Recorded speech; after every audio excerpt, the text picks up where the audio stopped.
Hey Garth Gang, and here we are again with another build. Build today, as per the others. Today, I know I should be doing the heist runner and heist video, but I need to do a little bit more research on that before I publish that video. So I'll wait a few days and then I'll get that one out. So we are doing the first build of our characters that are in standard. Now, despite the common ruse that people in standard have standard gear, and that gear is very high rated and overpowered and disgusting. That is not the case with me. As you've seen from my other characters and the way my stash is built, I have very little currency, and in standard everything is 5 times the price. So the gear, while some of it may be legacy, it's not overpowered in that we don't have mirror tier staff or multi 100x worth items. These are characters that I have done in a league that I've just enjoyed and I have kept. So with that in mind, today we are looking at the champion. My champion is a Bladestorm Rage Vortex character, and we'll start by looking at the MTX used on the character. So we have the Eternal Damnation helmet, body armor, gloves, and boots. We have the Blood Knight weapon effect and the Heartseeker weapon skin. We have the Blood Knight portrait frame, and as per, no gem MTX. Going into the gear, we have an Series 6-linked Disfavor Varlax. This should be a Val Axe PDS weapon. I just haven't got the currency to get one that does more damage than the series at this time, so it'll stay as the series because of the +2 level of socketed gems. It works really well. In this we have our Bladestorm. Why hasn't that been updated? Let's do that now. Have we got GCPs? We should have GCPs. We do. Right, let's get that quarantined. There we go. We got the 2020 Bladestorm, Pulverize, Close Combat, Life Tap, Rage Support, and Brutality. In the helm we have our auras, I believe. Yep, Blood and Sand. Need to quality that up. Dread Banner, Anomalous Vitality, and Pride. The helm itself is a Herald of Purity minor reservation efficiency, and then it is just life and resists. In the gloves we are running Flesh and Spirit for Rampage, and because we are a life tap build, the recover 20% life on Rampage is very nice. Although the armor and evasion on this is very low compared to a rare item, having that Rampage recover and the recovered 20% life on Rampage works very well with this build. In the gloves we have our Herald of Purity with melee physical damage and Brutality, and our level 2 Enlighten, which is leveling up to level 3. At the moment I don't have any spare level 3s that I want to put in this character. As for the body armor, it's a Belly of the Beast, a very nicely rolled Belly of the Beast. In here we have our Rage Vortex with Close Combat, Melee Physical, Life Tap, Brutality, and Pulverize. That just leaves our boots, which is Blood Rage, Life Tap, Faster Attacks, and Leap Slam. As for the amulet,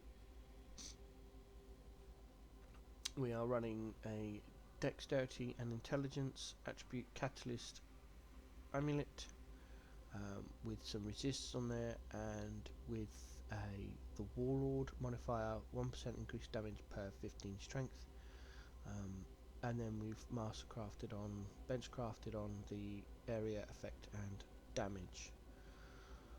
Rings are just attributes and resists with the summoning towers enchant on there. Anoint, sorry, not enchant. Same with the topaz ring. Again, it is resists and life. I haven't prismaticed this one yet. And then as we are a champion, we have fortify, so we are running perseverance to give us onslaught. I'm not sure that this works. There's nothing in game to say I have onslaught. There's nothing in POB that says we have onslaught, other than me ticking the box to say I have onslaught, which doesn't change the DPS in POB. So originally the build had a Rislathers, and then I found a Perseverance. I thought, oh, that'd be good because we've got permanent Fortify from being a champion. We should then have permanent Onslaught, but I'm not sure that that works. Outside of that, we do have the 1% increased attack damage per 200 of the lowest armor and evasion, plus we have the increased life, and it really doesn't need the DPS that a Rislathers brings. That's all the gear.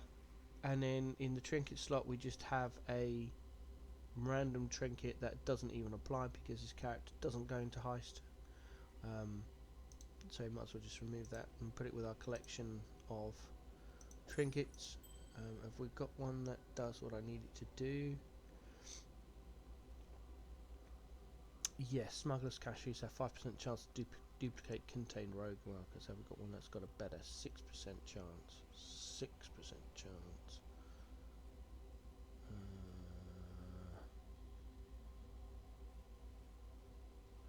So we'll go for this one then with the 6% chance. There we go.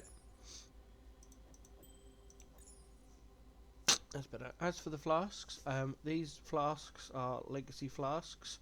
These have not been updated with the rework, so we are still looking at a Seething Divine Flask of Staunching, Lion's Roar, with it's not perfect, but no, it's not legacy.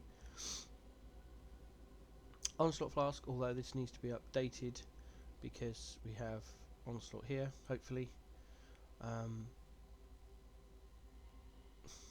You can see that's the old heat one, so again that needs to be changed. All the flasks on this character need to be rolling, and that has the old dousing ignite. None of them are automated because I just don't have enough instilling orbs in standard.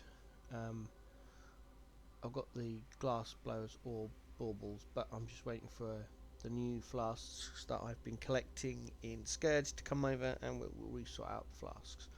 Right, that said, that is all the gear. This is a level 92 character, so let's take a look at the passive tree. We started off coming through the attack damage. Let's have a look at the ascendancy first. Why haven't I got any ascendancy skills? Huh. Okay then, let's just do our ascendancy.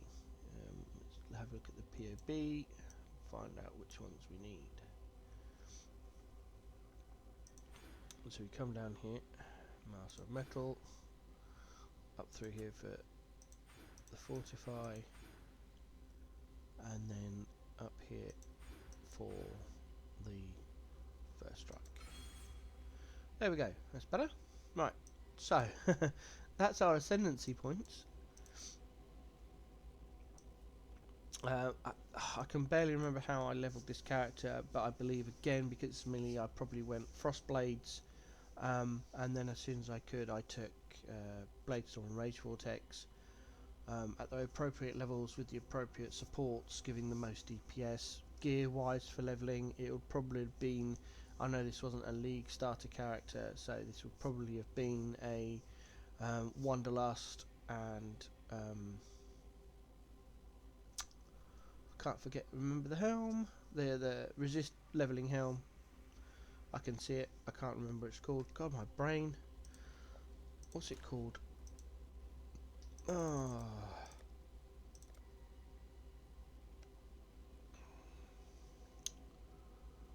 Gold Rim, that's it, and a Gold Rim.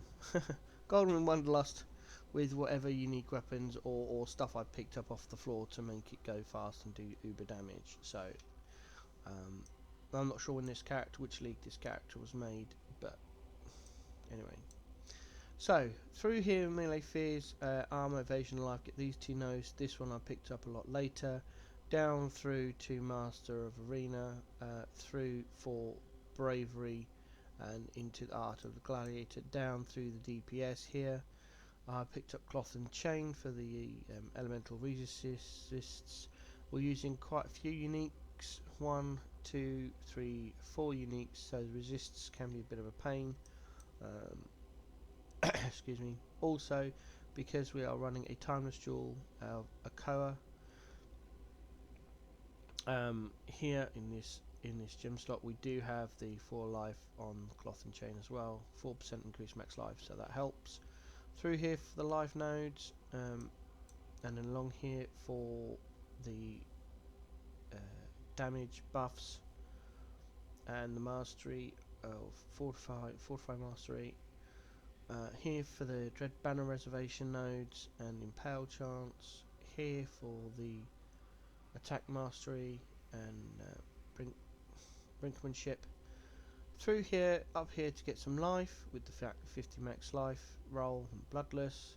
Up here for RT. I think I speed run RT because I'm not playing crit, so try and get that as quickly as possible. Back down here for some more damage, Bastion Breaker with the 4% increased fizz damage with skills that cost life. This is a life tap build, so everything costs life. Down through here for Wrecking Ball, and then up here for some axe damage and the enemies that are hit, destroyed, and kill.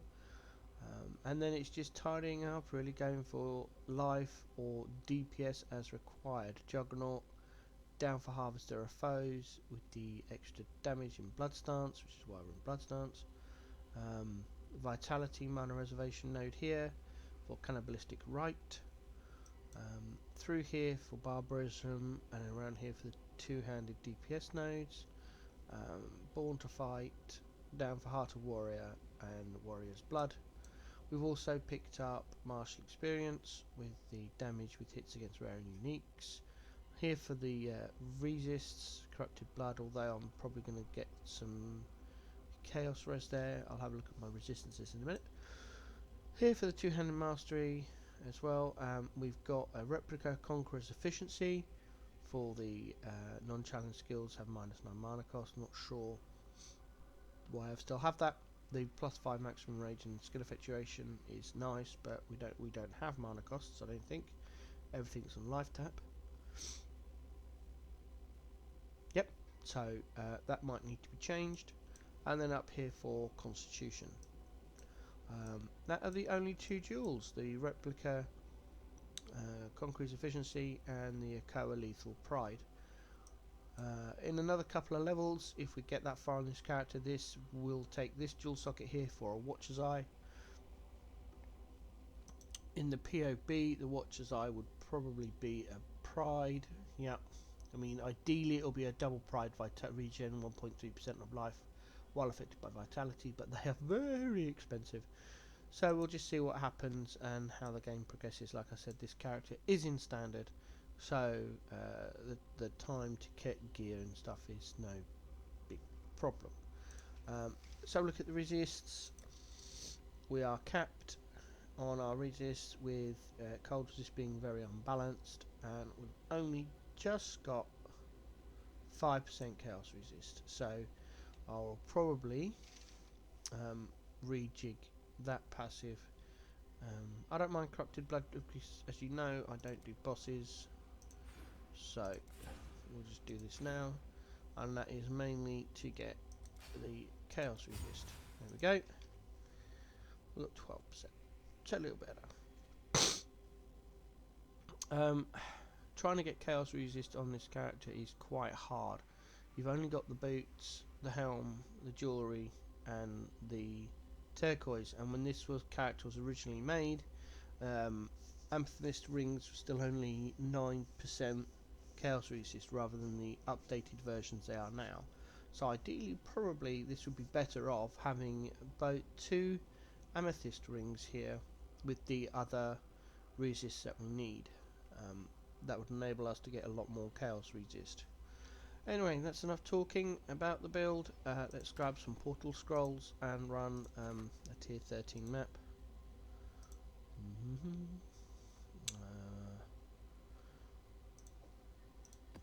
There we go.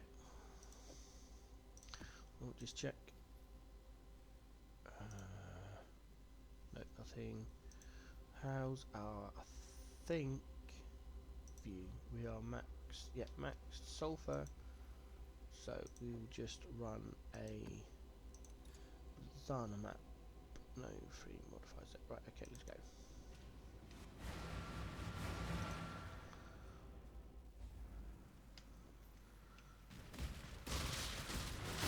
Now, obviously you can see that this character is severely overpowered for tier 13. I refuse to run tier 14 plus.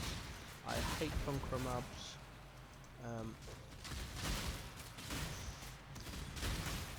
And I hate Cyrus because I can't hope for geometrical conditions, so there's no point me running tier 14s. This is also a white tier 13 map, so this isn't really an ideal test for this character. I don't do endgame bosses because most of them have either lots of bright flashing colours or the speed at which the fights go. My autistic brain cannot keep up with all the changes. With no in-game alerts to notify me when an attack is coming in good time to prep for it, I can't do them. PoE, everyone says PoE is an ARPG, but with some of the boss fights they reflect highly on MMO bosses, but in all the MMOs I've played, they have the ability to either have an add-on, so you can get notified when an ability is coming, or they are so well telegraphed it doesn't matter when they come, because you can see them on the screen. PoE is not like that. I've never played a game like PoE, where they have these boss mechanics that can one-shot kill you with no decent in-game notification.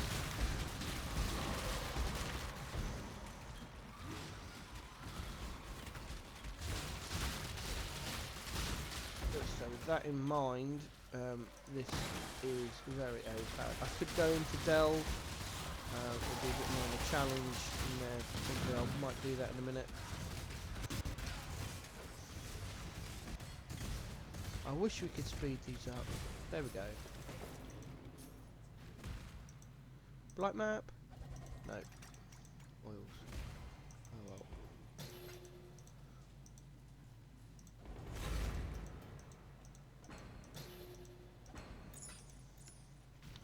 We'll continue on.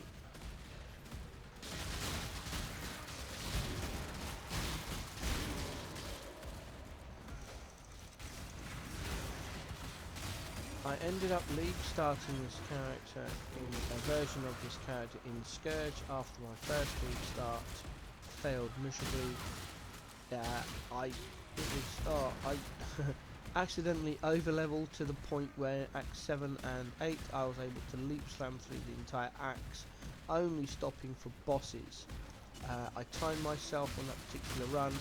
It took me 12 minutes to do both axes, because I literally leap slammed through everything, because I was so overpowered. I just was leap slamming, pressed Bladestorm, everything died. When I got to a rare, hit Rage Vortex, the rare died.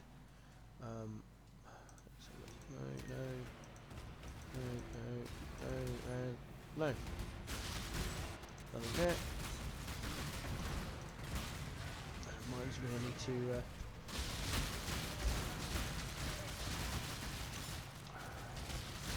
don't have anything that costs mana, so I might as well upgrade the Vitality gem.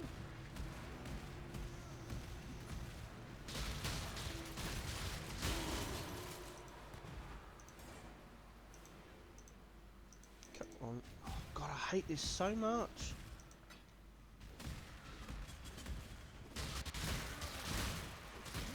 I'm not asking for a vacuum to pick items up, but a little bit of consideration.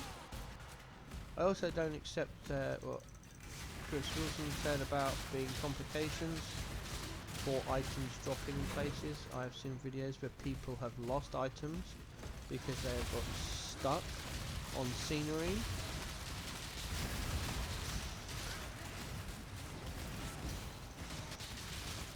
I hate this boss.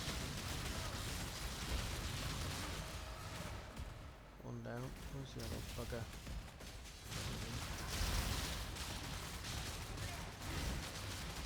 Don't die, Garth.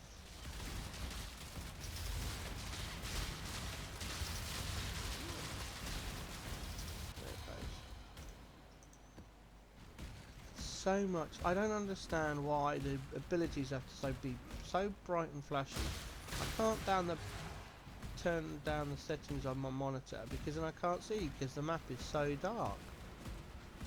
I did try sending, I might actually dig out the document I wrote to post on Reddit about how bad PoE is for people with not colour blindness. Everyone's like, oh, colour blindness. No, people with sensory, either hearing / eyesight sensory issues.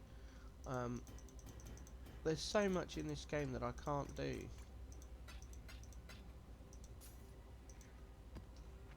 Right, let's identify. Haha. There we go. No, that's bad. Right, let's sell that. Let's go delving.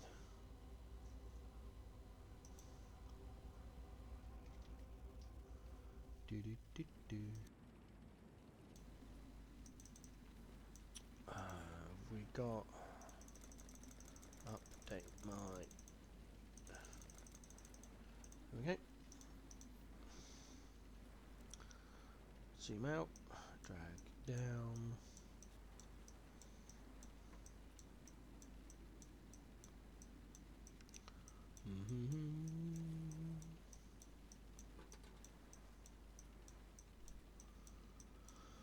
There we go. Right, what level are we now? 83, that's better. Let's go here. I'm not bothered about losing XP on this character, so if I die, I die. I'm hoping this will show you a bit more of a challenge, being it's A, it's Delve, B, it's level 83 monsters rather than a tier 13. I leveled this character in Delve.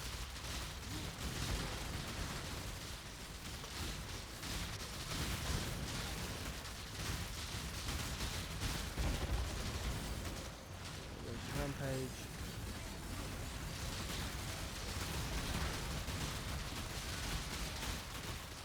There's the Archer. Yeah, there it goes. That's why I don't like Delve. You're doing fine and all of a sudden stuff comes out of nowhere and you're dead.